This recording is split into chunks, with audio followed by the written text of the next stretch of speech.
about myself anyway, so, right, so that's fine. Right, yeah. Thank you. So,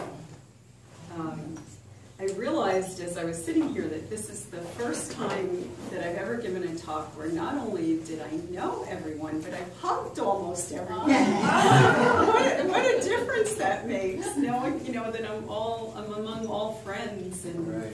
it's really an honor to be here with all of you. And I'll say aho at that, I guess, and then set this aside. Okay. So thank you to Raina and Davey for organizing all these. I really appreciate that, and for all of you for coming. So my focus lately, I'm one of these people who's done a million different things in her career, especially since leaving corporate. But my focus currently is on women over 50 who have concerns about growing older. And what I'm finding is that a lot of these women have aches and pains they didn't have before, they have lower energy, many of them are concerned about their appearance, and some of them are finding that they're feeling invisible in rooms and like they're not getting the respect that they used to get when they were younger. They're not, in general, they're not where they thought they'd be at this stage in their lives. And ultimately, they're worried that they may run out of time to do what they came here to do. So what they really want is to look and feel great, to have lots of energy, to wake up every single day excited about their future and energized about the day. And that's what I help them do. And I love doing it. So even though I specialize in women, everything I'm going to say today applies to men as well. And for those of you who are still under 50, maybe it will give you a chance to stay young instead of try to regain youth. So it really, all of it applies to everybody. It's just the focus that I'm having. So how many of you think that your genes determine how you age? Does anybody? Some of it. Some of it, yeah. Some. Okay, so many people think it's all in the genes, and that aging is an inevitable decline into decrepitude. But actually, your lifestyle and your mindset have much more influence on how you age than your genes do. And if we just learn to shift our mindsets and live by certain principles, we can live a vital life for as long as we choose to stay here. Vital and energetic. So, is it okay if I tell you a little bit about my background and story since nobody introduced me? Definitely. So I spent most of my career in corporate as a consultant of either an internal consultant while I was at HP or an external consultant most of my life. And when I consulted with a lot of the top companies, IBM, HP, American Airlines, Alcoa, a lot of big, Fortune 50 or Fortune 500 companies. And when I was with HP, they flew me all over the world teaching our consulting skills workshop that was based on NLP. It was really all NLP that we were teaching, and it was such fun to see how corporate people responded to it and really grabbed onto a lot of the principles of NLP. Focus on the outcome for the customer and the relationship with the customer and building rapport. So that was one of my favorite projects that I had while I was at HP. And something happened in 2003, though, that changed my life. My mom died, and she was not only my mom, but my best friend. And somehow all the corporate stuff just didn't matter anymore. It was like, is this all there is? Have you ever lost somebody and had that kind of feeling like there's got to be more than what I'm doing now? And I still cared a lot about my clients, but the bottom line and making sure projects got in on time and under budget was like, ugh. I I didn't care. So in 2006, when my entire group was laid off, I didn't even look for another job. I knew it was my chance to do something more meaningful with my life. And while I had been at HP, I had studied NLP.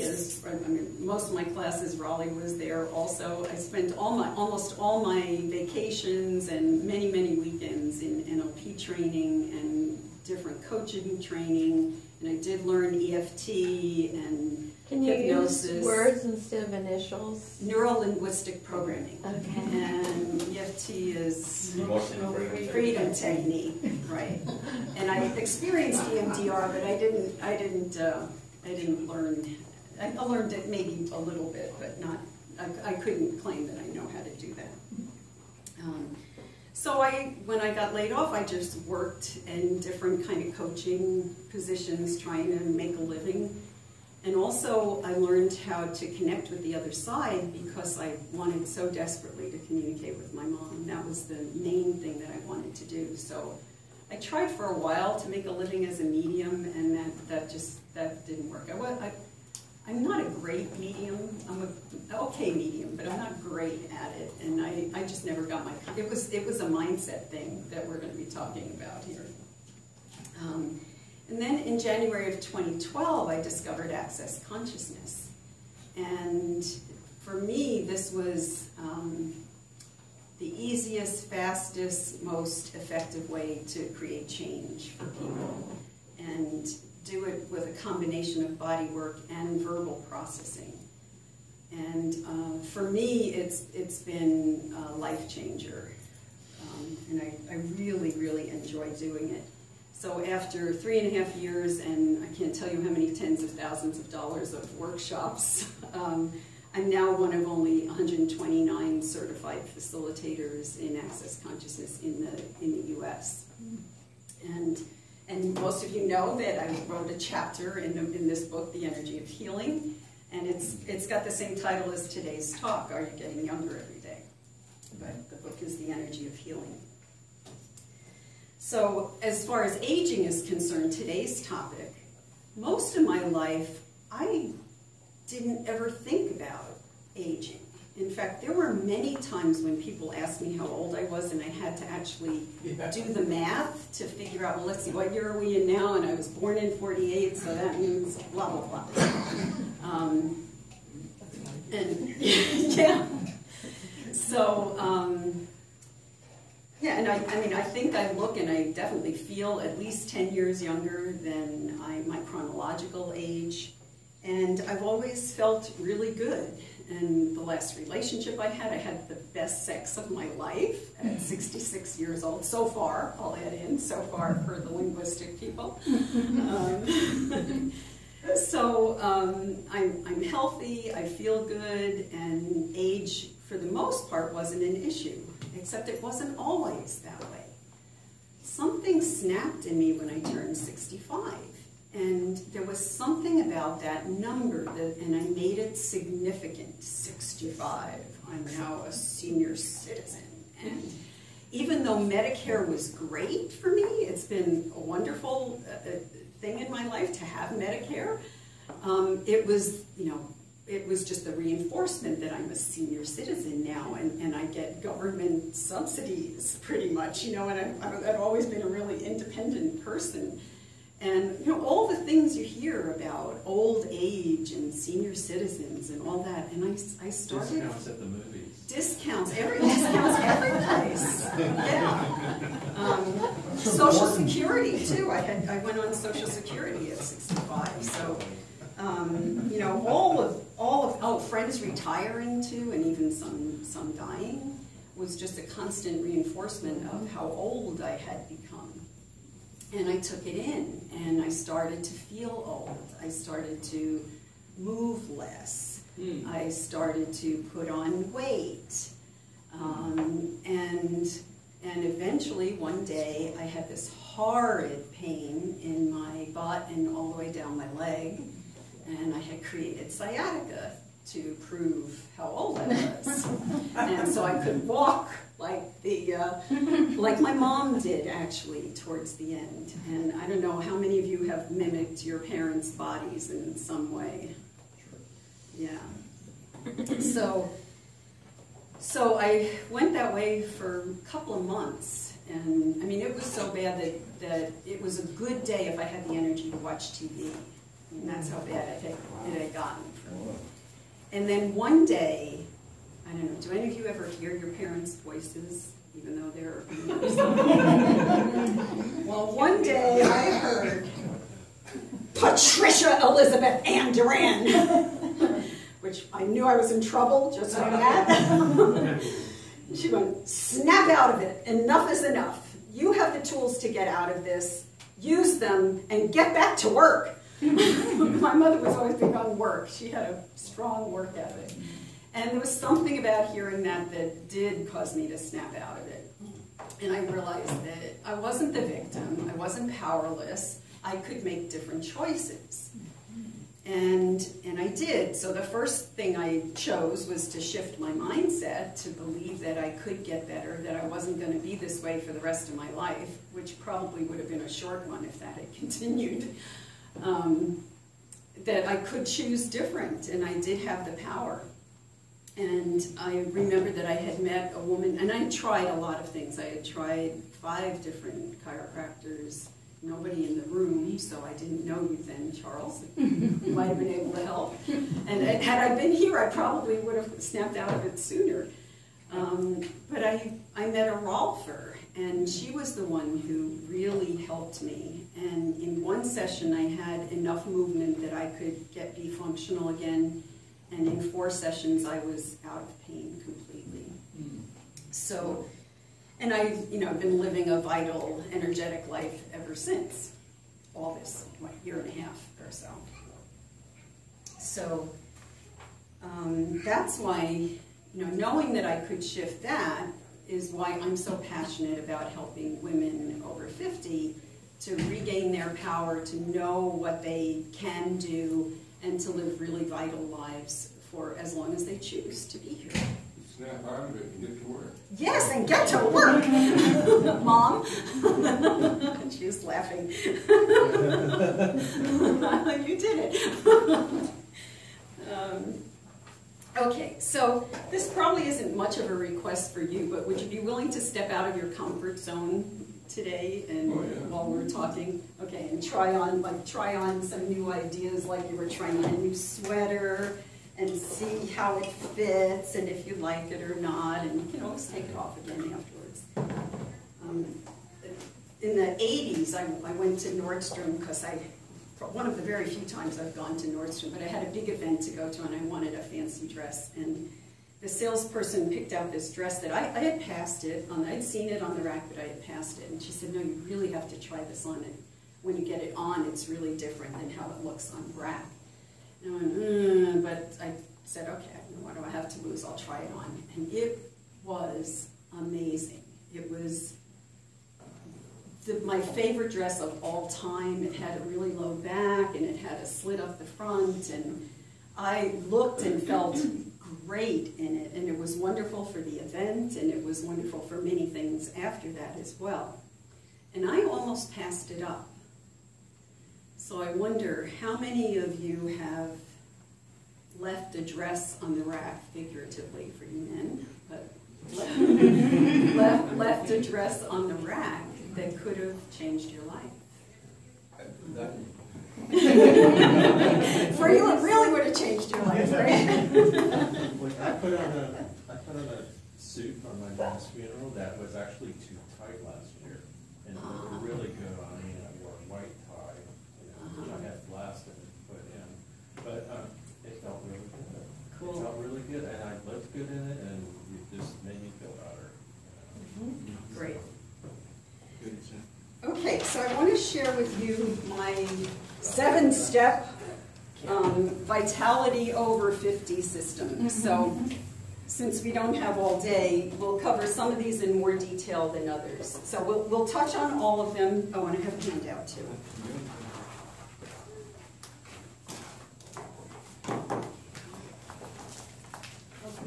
Thank you. That's very good. So you can take notes on there if you like. Oh, nice. So the first one, no surprise to, yes, Eddie? Just turn the board slightly this way. a little bit. Sure. Yeah. Yep, sorry. Thank you. Yeah. There you go. So, no surprise to the NLP people in the room, change your language. So we talked earlier about senior citizen and senior discounts. Even the word retirement, I don't think for people in this room, but for many people, that word has a lot of negative connotations, that like you're no longer useful, you're just going to decline from now on. Senior moment, you know, I'm having a senior moment. I used to say that all the time. And then I heard this really interesting factoid that in a single day now, we get 250 times the amount of information that a person in 1900 got in an entire year. So how are we supposed to keep up with that? You know, our biology just hasn't caught up to that. So senior moment, no, I do CRS disease now. Can't remember shit. But Okay, it's, I like that. it's the, you know, but I also am not remembering a lot of stuff that's irrelevant. Yeah. Which is wonderful. You know, it's not meaningful anymore to me. So even the word aging, what does that mean to people? And often that has a negative connotation. We never talk about kids as aging. Kids are just growing up or getting older. So I've started shifting my language to getting older rather than aging. There's also a lot of ageist jokes. Oh, yeah. I mean, it's a last ism that's allowed to be. Yeah, that's still sanctioned, yeah. And maybe as more of us are becoming this age, maybe we'll start shifting that. And that's actually part of my mission, is to change not just the individuals that I work with, but to change society's views on getting older. And it's time. Baby boomers can do it. Yeah, if anyone can, we can. Yeah. Yeah. Yeah, Really really I like the term saging. And it's Saging, spelled with yeah. one G, otherwise it's sagging. Yeah. That's my term.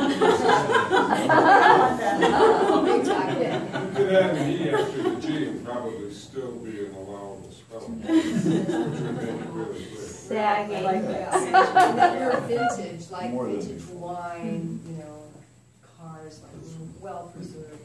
Yeah, I think the key is to find out what words have meaning for you and what they are, and choose the ones that feel like they work for you. I just finished a 5-part teleseries that I was facilitating, and we covered this topic in the first week. And I thought I had covered most of the words that were found. And every week when we came back, people kept finding more and more that they had encountered in the intervening week. So it's insidious, it's pervasive, and most of us don't recognize it. So are these words like booby traps? You just hit upon it and then it's like, it sets you back? Well, they don't even have to be booby traps.